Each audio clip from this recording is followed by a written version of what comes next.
I wonder what is the worst story, the fact that Kiwi, the shoe polish, people are no longer going to export shoe polish to Britain, or the fact that MPs, for the second time in 2 years, so last March they awarded themselves a pay increase, and on the 1st of April there will be a pay increase of £2,000, bringing their salary up to £86,584 as a basis.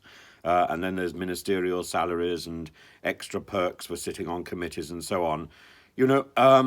I find it extraordinary that any MP would be accepting a pay rise of even a modest amount during a financial crisis, and can look their constituents in the eye when they know that nurses and doctors are struggling to survive, that firefighters are struggling to survive. It doesn't matter whether Lee Anderson doesn't think that these people can need to go to food banks to supplement their living. It doesn't matter what Lee Anderson thinks. It is shocking that when there's an NHS, when there's NHS strikes, when there's rail strikes, when there's education strikes and civil service strikes and dismay, that the Independent Parliamentary Standards Authority should think that it's right to confirm this pay hike that was designed by the MPs themselves.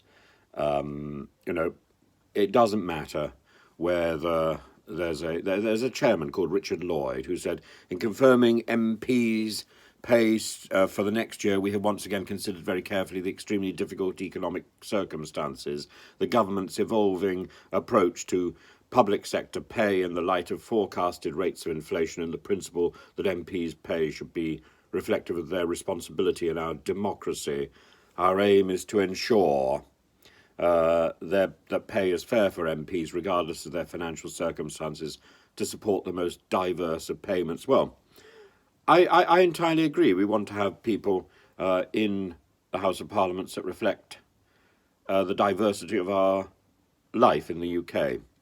But I think, once again, there is an opportunity for people to take proper responsibility, and those who have money should give some back.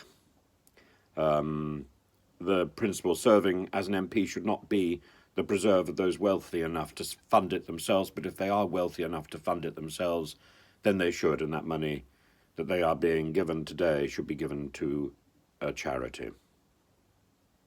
So simple.